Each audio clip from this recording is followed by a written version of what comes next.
ஈடாமலம் hub நேயர்களுக்கு வணக்கம்.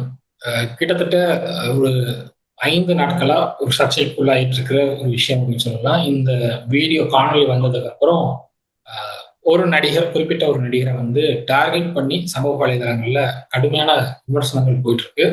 பாராட்டுகளும் இருக்குது அப்படின்னு சொல்லலாம். ஸோ அப்படியான ஒரு சூழல் தான் நம்ம பார்த்துட்டு இருக்கோம். யார் சொல்றேன் அப்படின்னா, நடிகர் ரியோ ராஜ் அவர்கள். அவர் வந்து ஒரு இன்டர்வியூ குடுத்திருந்தாரு. ஒரு இன்டர்வியூல வந்து அந்த இன்டர்வியூல என்ன சொல்றாரு அப்டின்னா, குடும்ப வாழ்க்கை அப்படின்னு வரும்போது 50-50ன்னு ஒன்று கிடையவே கிடையாது. ஒரு சமயம் அவன் 70 அந்த பொண்ணு 30, ஒரு சமயம் இந்த பொண்ணு 70 அவன் 30. இதுதான் 50-50 அப்படின்றது வந்து ரொம்ப தெளிவா இருந்தது. நம்ம கொஞ்சம் முன்னாடி போய் பார்த்தோம்னா எஸ்வி சேகர் படம், இந்த எஸ்வி சேகர் சார் மாதிரியான படம், விசு சாரோட படம், இந்த வரவேட்டனா செலவு பார்த்தனா இந்த மாதிரியான படம், ஒரு காலனிக்குள்ளாரியே இருக்கும், அதுக்குள்ளாரியே ஒரு 4 ஃபேமிலி இருக்கும், அதை சுற்றி இருக்க ஹியூமன் வேல்யூஸ், அதுக்குள்ள இருக்க ஃபேமிலி வேல்யூஸ் இப்போ இந்த படம்லாம் இருக்குல்ல, இதெல்லாம் நான் ரொம்ப மிஸ் பண்ணேன். இந்த பவுண்டை படிக்கும்போது இது அந்த மாதிரியான ஒரு படம் இருந்தது. ஃபெமினிசம்னா என்னன்னு தெரியாம பேசுறவங்கள தான் நாங்க சொல்லியிருக்கோம். இப்படி சொன்னாதான் நான் போல்டான பொண்ணுன்னு என்னை நினைப்பாங்க அப்படின்றதுக்காக பேசுறது போல்ட்னஸ் கிடையாது.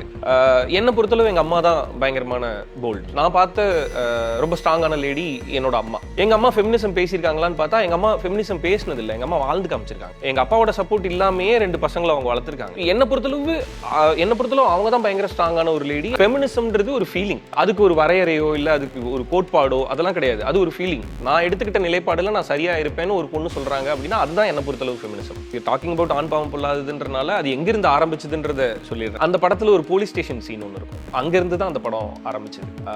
எனக்கு தெரிஞ்சு டிவோர்ஸ் கோ த்ரூ பண்ண நிறைய ஃப்ரெண்ட்ஸ் இருக்காங்க. அண்ட் நம்ம சோஷியல் மீடியால பார்த்த நிறைய வீடியோஸ் இருக்கு, சோஷியல் மீடியால கேள்விப்பட்ட நிறைய செய்திகள் இருக்கு. டிவோர்ஸை கோ த்ரூ பண்ற ஆண்கள் நிறைய பேர் வந்து அந்த ப்ரெஷரை ஹேண்டில் பண்ண முடியாம சூசைட் பண்ணிக்கிறாங்க அப்படின்றது நம்ம பார்த்தோம். அகைன் நான் ரொம்ப டேரிங்காக சொல்கிறேன், ஒரு டிவோர்ஸ் கேஸ், ஒரு ஹஸ்பண்ட் அண்ட் ஒய்ஃப்குள்ளார பிரச்சனை வந்துருச்சு அப்படின்னா மகளிர் காவல் நிலையம்குள்ளார ஃபர்ஸ்ட் அந்த பொண்ணு ஸ்டெப் இன் பண்ணிட்டாங்க அப்படின்னா ஆப்வியஸாக அந்த ஸ்டேஷனுக்குள்ளார போகிற ஆண் அக்யூஸ்டாக தான் பார்க்கப்படுறான். என்னன்னு விசாரணைக்கு போகிறதுக்கு முன்னாடியே எடுத்து வைக்கிற முதல் ஸ்டெப்லேயே பெண் விக்டிமாவும் ஆண் அக்யூஸ்டாவும் தான் பார்க்கப்படுறான். ஸோ இது வந்து கடுமையான விமர்சனங்கள் ஒரு தரப்புல இருந்து எழுப்புது, இன்னொரு தரப்புல இருந்து ஆதரவையும் அவர் கொடுக்கறத பார்க்க முடியுது. இந்த படம் ரிலீஸ் ஆன டைம்ல நான் அந்த படத்தை பார்த்தேன், தியேட்டர்ல போய் பார்த்துட்டு இந்த படம் நல்லா இருக்கு அப்படின்னு சொல்லி ரியோ ரியோ அவர்களுக்கு நான் சொல்லியிருந்தேன். என்னுடைய ட்விட்டர் பக்கத்துல டேக் பண்ணியே நான் வந்து போடுறேங்க, அதை ரீட்வீட்டும் பண்ணாரு. ஏன்னா வந்து இது நாள் வரைக்கும் நாம நிறைய நீதிமன்ற வழக்குகள்ல நான் பார்த்த விஷயங்கள் என்னன்னா, குறிப்பா அந்த அலிமணி கேட்கிற விஷயங்கள்ல வந்து இது போன்ற சம்பவங்கள் நிறைய இருக்கு. ஒரு அலிமணி தேவை அப்படின்னா, ஒரு ஒரு விவகாரத்து வந்து உடனடியா கிடைக்கணும் அப்படின்னா, காவல் நிலையத்துக்கு போய் என்ன வந்து கணவர் ஹராஸ் பண்றாரு, என்ன வந்து புல்லி பண்றாரு அப்படின்னு சொல்லி ஒரு கம்ப்ளைண்ட் ஃபைல் பண்ணி மியூச்சுவலா டிவோர்ஸ் வாங்குறதுக்கு என்ன வழி பண்ணணுமோ அதெல்லாம் செய்யறதுக்கான பாசிபிலிட்டியை காவல் நிலையம் மூலயமாவே செய்யறது நிறைய இடத்துல நடந்துட்டு இருக்கிறத நான் நேர்லயும் பார்த்திருக்கேன். அதே மாதிரி நீதிமன்ற விசாரணைகள் மூலமாகவும் தெரிய வந்திருக்கு. ஸோ அதெல்லாம் பார்த்துட்டு இந்த படம் பார்க்கும்போது எனக்கு இந்த படம் ஓகே, நல்லா தான் இருக்கு. இதை வந்து நம்ம பார்த்த கான்செப்ட் தான். ஸோ இந்த கான்செப்ட் வந்து இது ரொம்ப போல்டா பேசியிருக்காங்க அப்படின்னு நான் நினைச்சு அதை அந்த ட்வீட் வந்து நான் போடுறேன். அதை அவர் ரீட்வீட்டும் பண்ணியிருந்தார். ஸோ இன்னைக்கு அந்த படத்தை பத்தி இன்டர்வியூல பேசும்போது இந்த மாதிரி விஷயங்கள்லாம் சொல்றாரு. நம்ம இந்த விஷயம் பத்தி தான் நம்ம பார்க்க போறோம். அவர் சொன்ன கருத்துக்கள் ஏற்புடையதா, சரியா, தவறா அப்படிங்கிறத நம்ம பார்க்க போறோம். ஏன்னா என்னை பொறுத்தவரை நான் சரின்னு பார்க்கிறேன். பட் இது வந்து எப்படி இந்த சமூகத்துல பார்க்கப்படுது அப்படிங்கிறதும் பார்க்கணும். ஸோ அதனால இந்த கருத்து எப்படிப்பட்டது, இது ஏற்படுதா இல்லையா அப்படிங்கிறத நம்ம இப்ப பார்க்க போறோம். நான் உங்க ஹரீஷ் பிரபு தான் பேசுறதுக்காக பிரியா ஒரு நிமிஷம். வணக்கம். வணக்கம் ஹரீஷ். இந்த பிரச்சனைய வந்துட்டு நான் ஒரு 2-3 விஷயமா நான் பிரிச்சுக்கிறேன். நானு ஃபர்ஸ்ட் வந்துட்டு ரியோ வந்துட்டு ஒரு ஆக்டரா இல்ல, லைக் இந்த படத்துல இருந்து இருக்கிற ரியோ இல்ல, ஒரிஜினல் ரியோ பத்தி நான் பேசுறேன். ரியோ அப்படின்றப்போ I don't want to support. நான் அதை ஃப்ராங்கா சொல்லிக்கிறேன். என்ன சொல்றது, இவங்களுக்கெல்லாம் செலிபிரிட்டினாலே ஒரு ஆட்டிடியூட் ஒன்று வந்துருது. ஸோ இவங்க எல்லாம் ஃபெமினிசம் வந்துட்டு தவறா சித்தரிக்கிறாங்க அப்படின்றது தான் நான் சொல்லுவேன், இஃப் இட் இஸ் ரியோ. அடுத்தது படம்னுட்டுன்னு வர்றப்போ ஃபெமினிசம்னா என்னன்னே தெரியாம ஒரு படத்தை பார்த்துட்டு கருத்து சொல்றதெல்லாம் வந்துட்டு கண்டிப்பா வந்துட்டு கண்டனத்தை தான் தெரிவிக்கணும். இப்ப நீ சொல்றது வந்துட்டு ஆண் பாவம் பொல்லாதது அந்த படத்தை பத்தியான இந்த விமர்சனங்கள் பத்தி தான் நீ சொல்லிட்டு இருக்க. ஒரு தனிப்பட்ட நபர்களை தாக்காம கருத்தோட முரண்பாட்டை தாக்கும் வகையில நம்ம வந்துட்டு சொல்லலாம் இது அப்படின்றதுதான் என்னோட பார்வையில. முதல்ல இந்த ஃபெமினிசம் அப்படின்ற வார்த்தையே வந்துட்டு என்னமோ தீண்டத்தகாத வார்த்தை மாதிரி வந்துட்டு எல்லாருமே பாக்குறாங்க. இதுல இன்னும் சொல்ல போனா ஃபெமினிசம்னா என்னன்னு தெரியாமயே ஃபெமினிஸ்டா இருக்கிறவங்க நிறைய பேர் இருக்காங்க. அவங்கள பொறுத்த வரைக்கும் என்னன்னாக்கா ஒரு ஆணை அடக்கிறது மட்டும்தான் ஃபெமினிசம் நினைக்கிறாங்க. இல்ல ஒரு ஆணோட கருத்துக்கு முரண்பட்ட கருத்துக்கள் சொல்றது மட்டும்தான் ஃபெமினிசம் நினைக்கிறாங்க. இல்ல ஒரு ஆணை வந்துட்டு என்ன தரக்குறைவா விமர்சனம் பண்ணி ஒரு என்ன சொல்றது மத்தவங்க பார்வையில மத்தவங்க முன்னிலையில வந்துட்டு அவனை தரம் தாழ்த்தி இது பண்றது அது ஃபெமினிசம்னுட்டு நம்புறாங்க சில பேரு. ஒரு சிலர் வந்துட்டு ஆண் செய்யக்கூடிய அத்தனை செயல்களையும் பெண்ணாகிய நானும் செய்யணும் அப்படின்றது தவறா புரிஞ்சுட்டு அது என்ன செய்யணும் ஏது செய்யணும் அதை பத்தி எல்லாம் வந்துட்டு இது இல்லாம அத ஃபெமினிசம் சொல்றாங்க. அது கிடையாது. ஆண்கள் பெண்கள் 2 பேருக்கும் வந்துட்டு சம உரிமை இருக்கு. அந்த சம உரிமையில வந்துட்டு நம்ம இதுக்கு வந்துட்டு நம்ம ஆலோசனை பண்ணி லைக் நம்மளுக்குள்ளேயே வந்துட்டு நம்ம வந்துட்டு அனலைஸ் பண்ணி இந்த விஷயத்த பண்ணலாமா வேணாமான்னுட்டு நம்ம மூளை சொல்லி அந்த இடத்த நம்ம செய்யறோம் அப்படின்னா தான் வந்துட்டு அதை நான் ஃபெமினிசம் சொல்லுவேன். அடுத்த இப்போ ஒரு ஆண் வந்துட்டு அடிச்சுட்டே இருக்கான், ஒரு கணவன் வந்துட்டு மனைவியை அடிச்சுட்டே இருக்கான்னா அந்த அடிகளை நீ வாங்கிட்டே இருக்கணும்னு இல்லை. ஒரு நாளில ஒரு நாள் நீ திருப்பி அடி, அதுல தப்பே கிடையாது. இல்ல ஒரு நாளில ஒரு நாள் நீ திருப்பி கேள்வி கேளு, அப்பதான் வந்துட்டு அந்த ஆணுக்கு புரியும். நீ ஏன் அடி வாங்கிட்டு அடிமையா இருக்கணும்ன்ற அவசியம் எல்லாம் கிடையாது. அதே மாதிரி ஒரு சில ஆண்களுக்கு, நான் எல்லா ஆண்களும் சொல்ல, சில ஆண்களுக்கு ஒரு பெண் அப்படின்னா வந்துட்டு நமக்கு கீழே அப்படின்ற ஒரு மைண்ட் செட்டு குழந்தையில இருந்தே வந்துட்டு வளர்க்கப்படுற ஒரு விஷயம் அது. ஒரு பெண் அப்படின்னா வந்துட்டு அது ஒரு என்ன சொல்றது அட்ராக்ஷன் அப்படின்னு பாக்குறது ஆரம்பத்துல குழந்தையில இருந்தே அவங்க வளர்க்கப்படுறாங்க அப்படிதான். சோ அந்த மாதிரி ஆண்களுக்கெல்லாம் வந்துட்டு நீங்க அவங்களுக்கு அடிமையா இருக்கணும்ன்ற அவசியம் கிடையாது. நீங்க தூரம் போயிட்டு உங்க பசங்களை வந்துட்டு ஒரு நல்ல இப்ப ரியோ சொன்ன மாதிரி வந்துட்டு என் அம்மா வந்து ஒரு சிங்கிள் பேரண்டா எங்களெல்லாம் வளர்த்தாங்கன்னாக்கா அதுதான் ஃபெமினிஸ்ட். ஏன்னா ஐ அக்செப்ட் டு தட். அவங்க அம்மாக்கு தலைவானுங்கிறேன் நானு. ஏன்னா வந்துட்டு ரொம்ப கஷ்டங்க. ஒரு ஆண் வந்துட்டு ஆணோட வேலை மட்டும்தான் செய்ய முடியும். சம்பாதிக்கிறதுனா சம்பாதிக்கிறது மட்டும்தான் செய்ய முடியும். ஆனா இந்த மாதிரி சிங்கிள் மதரா வந்துட்டாங்கன்னா ஒரு பெண்ணுக்கு ஆணோட கேரக்டரையும் பண்ணணும், பெண்ணோட கேரக்டரையும் பண்ணணும். இதுல இப்ப இந்த பசங்க எப்படி இருக்குவாங்க தெரியுமா? அம்மா எல்லார் வீட்லயும் வந்துட்டு அம்மா எல்லாம் ரொம்ப நல்லா உட்காந்து ஜோவியெல்லாம் பேசிட்டு இருக்காங்க, சிரிச்சிட்டு இருக்காங்க. நீ அந்த மாதிரி இல்ல அப்படின்ற மாதிரி இந்த சிங்கிள் பேரண்டோட அம்மா பசங்க எல்லாம் வந்துட்டு ஒரு அம்மா மேல சேத்த வாரி வாரி வாரி வீச ஆரம்பிக்கிறாங்க. கொஞ்சம் யோசிச்சு பாருங்க. அப்பா சம்பாதிக்கிற மாதிரி சம்பாதிக்கணும் அம்மா, அப்பதான் உன்னை படிக்க வைக்க முடியும். அப்புறம் அதை முடிச்சுட்டு உனக்கு ஓரளவுக்கு வந்துட்டு பேம்பர் பண்ணுவாங்க. அதுக்காக வந்துட்டு முழு நேரமும் உன்னோடவே வந்துட்டு ஸ்பெண்ட் பண்ணணும்னா அந்த அம்மா என்ன பண்ணுவா? she has to play so many roles இல்லையா? அப்படி இருக்கும் போது அந்த தாயோட ஒரு இது கூட நம்ம புரிஞ்சுக்காம அவ மேல சேர்த்து அள்ளி அள்ளி வீசுறது வந்துட்டு நல்லது கிடையாது. சோ அந்த மாதிரி வந்துட்டு ஆண்களுக்கு வந்துட்டு அது நம்ம தனிமைப்படுத்தப்படுறோம்னுட்டு ஆண்களுக்கு அப்ப பெண்கள் மேல அவங்களுக்கு ஒரு வெறுப்பு வருது. அம்மா நம்மள கவனிக்கவே இல்லை அப்படின்ற மாதிரி ஒரு இதுக்கு போறாங்க. சோ இந்த மாதிரி நிறைய கான்ட்ரவர்சிஸ், நிறைய குழப்பங்கள்லாம் நிறைய இருக்குது. ஃபர்ஸ்ட் ஆஃப் ஆல் நீங்க ஃபெமினிசம்னா என்னன்னு தெரிஞ்சுட்டு பேசுங்க. சும்மா வந்துட்டு ஒரு ஆம்பளைய வந்துட்டு தரக்குறைவா பேசுறதுக்கோ இல்ல ஆம்பளைய வந்துட்டு தரம் தாழ்த்தி பேசுறதுக்கோ வந்துட்டு ஃபெமினிசம்ன்ற ஆயுதத்தை எடுக்காதீங்க. உங்க சொந்த கால்ல நின்னு உங்களால வந்துட்டு ஒரு குழந்தைய ஒரு ஆண் துணை இல்லாம வளர்க்க முடிஞ்சு ஒரு நல்ல ஆளாக்க முடியும்னாக்கா அதை நான் ஃபெமினிசம் நான் அக்செப்ட் பண்ணிப்பேன். மத்ததெல்லாம் உட்காந்து நீங்க மைக்க பிடிச்சிட்டு ஒரு மீட்டிங்ல வந்து எனக்கு பேட் வாங்கிட்டு வா அப்படின்னு சொல்லிட்டு அதை வந்துட்டு ஒரு ஃபெமினிசம் சொல்றதெல்லாம் நான் ஏத்துக்க மாட்டேன். எது சுஜாதா ரொம்ப அழகா சொல்லுவாரு, ஒரு பெண்ணியம் பேசுறவங்க வந்துட்டு அவங்க வீட்டு பெண் வயதுக்கு வரும் வரைதான் பேச முடியும். ஏன்னா அவங்க வீட்டு பெண் வந்துட்டு வயதுக்கு வந்துட்டாக்கா அந்த பொண்ணு பெண்ணியம் பேச ஆரம்பிச்சுட்டாக்கா அம்மானால பதில் சொல்ல முடியாது. சோ சுஜாதா எழுத்தாளர் சுஜாதா எல்லாமே அந்த பெண்ணியம் பத்தி எல்லாம் ரொம்ப அழகா சொல்லுவாரு. அவரை வந்துட்டு ஆணாதிக்கவாதி அப்படின்ற மாதிரி எல்லாம் சித்தரிச்சாங்க. பட் கொஞ்சம் யோசிச்சு பாருங்க. இன்னொரு விஷயம் கூட சொல்லுவாரு, ஆண்கள் வந்துட்டு மேல் சட்டை பொத்தான்களை கழட்டி போட்டுட்டு போவாங்க, பெண்களால முடியுமான்னு. இன்னைக்கு வந்துட்டு என்ன பண்றாங்கன்னா, ஏன் போனா என்ன அப்படின்ற ஒரு கேள்வி, ஒரு எகத்தாளமா வந்துட்டு ஒரு பதில் சொல்லிட்டு பண்றாங்க. அது கிடையாது. உங்களுக்கு எது கரெக்ட்? இப்போ உங்களுக்கான ஆர்கன்ஸ் வேற, ஆம்பளைங்களுக்கான ஆர்கன்ஸ் வேற. அவங்கள மாதிரி நானும் வந்துட்டு சட்டை பொத்தான கழட்டிட்டு போவேன்றதுல நாகரிகம் கிடையாது. முதல்ல அது அறிவு கெட்டத்தனம் அப்படின்றது தான் நான் சொல்லுவேன். ஸோ ஃபெமினிசம் வந்துட்டு எல்லாரும் அவங்கவங்க சௌகரியத்துக்கு தப்பு தப்பா புரிஞ்சுக்கிறாங்களே தவிர இதெல்லாம் ஃபெமினிசம் கிடையாது. ஸோ இதுக்கு வந்துட்டு எனக்கு நிறைய எதிர்ப்பு வரும், இருந்தாலும் நான் சொல்லிக்கிறேன், அதெல்லாம் ஃபெமினிசம் கிடையாது. நீங்க ஒரு பப்ளிக்ல நின்று ஒரு பையனை கூப்பிட்டு நீ எனக்கு பேட் வாங்கி கொடு, நாப்கின், சானிடரி நாப்கின் வாங்கி கொடுன்றதெல்லாம் வந்துட்டு பெண்ணியம் கிடையாதுங்க.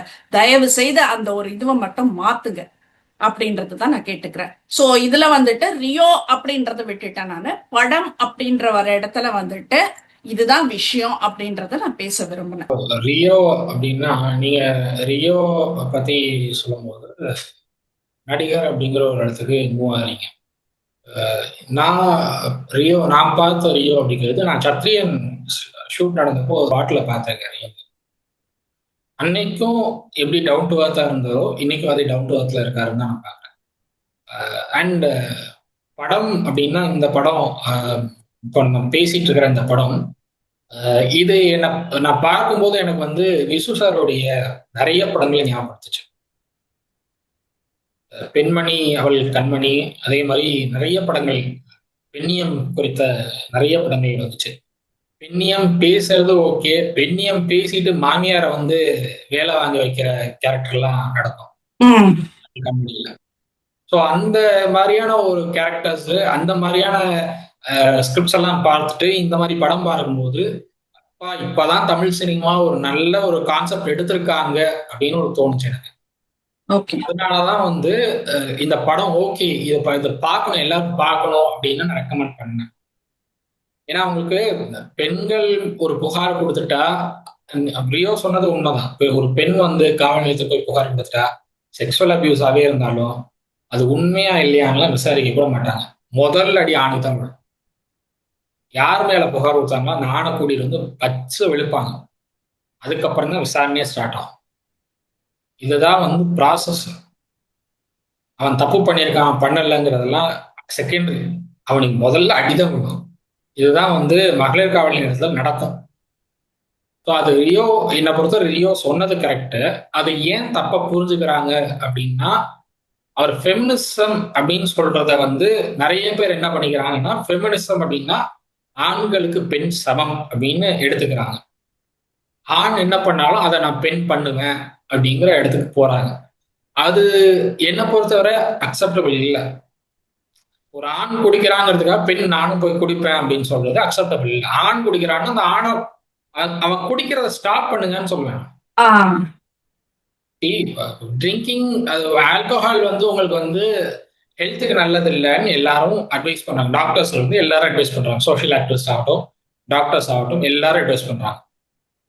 ஒரு ஆண் வந்து மது அருந்துறான் அப்படிங்கிறதுக்காக பெண் நானும் மது அருந்துவேன் அப்படின்னு சொல்றது அது அக்செப்டபிள் இல்லை. If you see someone is drinking, stop பண்ண வைங்க. கரெக்ட். நீங்க அதை ஸ்டாப் பண்ண வச்சீங்கன்னா உங்களுடைய வேல்யூ அவருக்கு புரியும். அதை விட்டுட்டு அவர் குடிக்கிறாருன்னா நானும் குடிப்பேன், அவர் வெளியில சுத்துறாரா நானும் சுத்துவேன்னு போனா அது ஃபேமிலி ரன் பண்றதுக்கு எந்த விதத்திலையும் உதவாது. ஸோ அதுதான் வந்து ரியோ சொல்ல வர்றது. அதுதான் ஆக்சுவலா ஆணுக்கு 70%, சில இடங்கள்ல ஆணுக்கு 70% பொறுப்பு இருக்கும், பெண்ணுக்கு 30% பொறுப்பு இருக்கும். சில இடங்கள்ல பெண்ணுக்கு 70% பொறுப்பு இருக்கும், ஆணுக்கு 30% பொறுப்பு இருக்கும். இதுதான் வந்து பெண்ணியம், இப்படிதான் ரன் ஆகும் ஃபேமிலி அப்படின்னு ரியோ சொல்றாரு. அதுதான் வந்து சொல்ல வந்திருக்காரு. அது வந்து நிறைய பேர் ட்ரிகர் பண்ணியிருக்குன்னு நான் பார்க்குறேன். ஏன்னா உங்களுக்கு வந்து நான் ஒரு வழக்கறிஞர் ஒரு வீடியோ போட்டிருந்தாரு, பார்த்தேன். அந்த வீடியோ பார்த்ததுக்கு அப்புறமா தான் இந்த இன்டர்வியூ பத்தி பேசணும் அப்படின்னு முடிவுக்காங்க. ஏன்னா மியூச்சுவல் டிவோர்ஸ்க்கு கேட்டா நீங்க வந்து கோர்ட்டுக்கு போகலாம், கோர்ட்ல போய் நீங்க வந்து மியூச்சுவலா டிவோர்ஸ் கிட்ட பண்ணலாம். மியூச்சுவலா கொடுக்க மாட்டேன்னு பண்றப்போ ஒரு பெண் எனக்கு வந்து வாழ பிடிக்கல அப்படின்னு போறாங்கன்னா, ஆண் வந்து எனக்கு நான் இந்த பொண்ணோட தான் வாழ்வேன் அப்படின்னு சொன்னாருன்னா அது கம்ப்ளைண்டா மூவ் ஆகும், அடுத்தடுத்த ஸ்டெப் மூவ் ஆகும். என்ன கம்ப்ளைண்ட் ஃபைல் ஆகும்னு சொல்லவே முடியாது. வரதட்சணை கொடுமைன்னு வாங்க, கொடுமைப்படுத்தினாருன்னு வாங்க. ஸோ இந்த மாதிரி கம்ப்ளைண்ட்டாக ஃபைல் ஆகும்போது டொமஸ்டிக் வயலன்ஸ் மாதிரி மூவ் ஆச்சு அப்படின்னா அதோட அந்த பையனோட கேரியர் கம்ப்ளீட்டாக க்ளோஸ் ஆகும். எந்த கம்பெனியும் எடுத்துக்குவான் அந்த பையனை? அந்த இல்ல பையன் சமீபத்துல ஒரு விஷயம் நடந்தது. இப்போ ஒரு 2 டேஸ்க்கு முன்னாடி ஒரு பையனை வந்துட்டு போக்சோல அரெஸ்ட் பண்ணி ஜெயில இவ்வளவு நாள் வச்சிருந்து, இப்ப அந்த பொண்ணுக்கு வந்துட்டு குழந்தை பிறந்த அந்த டிஎன்ஏ டெஸ்ட் எடுத்து பாக்குறப்ப வந்துட்டு இவனோட டிஎன்ஏ மேட்ச் ஆகல. சோ இவனை ரிலீஸ் பண்றாங்க. அப்ப இந்த பையனோட வாழ்க்கை என்ன ஆகுறது? எவ்வளோ ஒரு பெரிய பழியை போட்டுட்டு அவனை கூட்டிட்டு அரெஸ்ட் பண்ணி உள்ள வச்சுட்டு இப்ப இன்னைக்கு வந்துட்டு அந்த டிஎன்ஏ மேட்ச் ஆகலன்றதுனால அவனை ரிலீஸ் பண்றப்போ அவனுடைய வாழ்க்கையில இருந்து அவனோட மானத்துல இருந்து எல்லாமே பறி போயிடுச்சு இல்ல. அதனால சட்டத்தை தவறா பயன்படுத்தாதீங்க அப்படின்றதுதான். நமக்கு வந்துட்டு பெண்களுக்கு வந்துட்டு நிறைய சலுகைகள் இருக்கு, சட்டத்துல நிறைய விஷயங்கள் பெண்களுக்கு சாதகமா இருக்குன்றப்போ டோன்ட் மிஸ்யூஸ் இட். அதுதான் சொல்றோம். என்னை பொறுத்தவரை சட்டம் மிஸ்யூஸ் செய்யப்படுது அப்படிங்கிறத நான் பாக்குறேன். ஏன்னா இப்போ ஒரு 2 months பேக்னு நினைக்கிறேன், நீதிமன்றத்துல ஒரு வழக்கு நடக்குது, அலிமணி கேட்டு ஒரு வழக்கு நடக்குது. என் கணவர்கிட்ட வந்து 5 லட்ச ரூபா வாங்கி கொடுங்க, மாசம் மாசம் பராமரிப்பு செலவுக்கு 5 லட்ச ரூபா வாங்கி கொடுங்க அப்படின்னு சொல்லி அந்த பெண் வந்து வழக்கு தொடுத்திருக்காங்க. அப்போ ஜட்ஜி கேட்கிறாரு, இது வந்து பாட்னால நடக்குது இந்த கேஸ். அந்த கேஸோடைய வீடியோ பப்ளிஷ் பண்ணியிருந்தாங்க இன்ஸ்டால, லீகல் ஒரு டீம் வந்து பப்ளிஷ் பண்ணியிருந்தாங்க. பாட்னால இந்த கேஸ் நடக்குது. அப்போ ஜட்ஜி கேட்குறா அந்த பையன்கிட்ட, உன்னுடைய வருமானம் என்ன அப்படின்னு கேட்குறது. என்னுடைய வருமானம் மாசம் 20,000 ரூபா. மாசம் 20,000 ரூபா வச்சுட்டு உன்னால எப்படி 5 லட்சம் கொடுக்க முடியும்? 5 லட்சம் எப்படி கொடுக்க முடியும்? இல்ல நான் என்னால கொடுக்க முடியாதுன்னு தான் நான் சொல்லுவேன் அப்படின்னு சொல்றான் அந்த பையன். அதுக்கு அந்த பொண்ணு சொல்லுது, இல்ல அவங்க வீட்டெல்லாம் வித்தா 5 லட்ச ரூபா எனக்கு மாசம் மாசம் கொடுக்குற அளவுக்கு வசதி இருக்கு, அதெல்லாம் பண்ணலாம். அவங்களுக்கு வந்து தோட்டம் துறவெல்லாம் இருக்கு, லேண்ட் எல்லாம் நிறைய இருக்கு, அவங்க ஃபேமிலி லேண்ட் எல்லாம் நிறைய இருக்கு. என்ன வந்து அவர் காதல் கல்யாணம் பண்ணிக்கிட்டாரு, அதனால அவங்க ஃபேமிலியோட சண்டை போட்டிருக்காரு. இப்போ டிவோர்ஸ் வாங்கியாச்சுன்னா அவங்க ஃபேமிலியோட அவர் சேர்ந்துருவாருல்ல, அப்போ அவங்க ஃபேமிலி கிட்ட இருந்து அந்த லேண்ட் எல்லாம் வந்து வித்து எனக்கு கொடுக்கலாமே அப்படின்னு சொல்லுது அந்த. அப்போ அந்த பொண்ணுடைய அட்வொகேட்டை கூப்பிட்டு வார்ன் பண்றாரு ஜட்ஜு. உங்களுக்கு பிரச்சனை அந்த பையனோடனா அந்த பையனால எவ்வளவு வந்து அலிமணி கொடுக்க முடியுங்கிறத பார்க்கணும், அந்த பையனுடைய பிரச்சனை என்னங்கிறது பார்க்கணும், அவனால எவ்வளவு சம்பாதிக்க முடியுது, அதுல எவ்வளவு அவனால அஃபோர்ட் பண்ண முடியுங்கிறத பார்க்கணும். அவன் ஃபேமிலிக்கு இவ்வளவு சொத்து இருக்கு, அதை வச்சு நீங்க பண்றீங்க அப்படின்னா அப்ப நீங்க திட்டமிட்டு அந்த பையனை கல்யாணம் பண்ணிட்டீங்கன்னா ஒரு கேள்வி கேட்டாரு. இந்த கேஸ் நான் வேற ஒரு டேட்டுக்கு பாஸ் அவுட் பண்றேன், யோசிச்சுட்டு அதுக்கப்புறம் வந்து நீங்க பேசுங்க அப்படின்னு அட்வொகேட்டுக்கு அட்வைஸ் பண்ணி அனுப்புறாரு.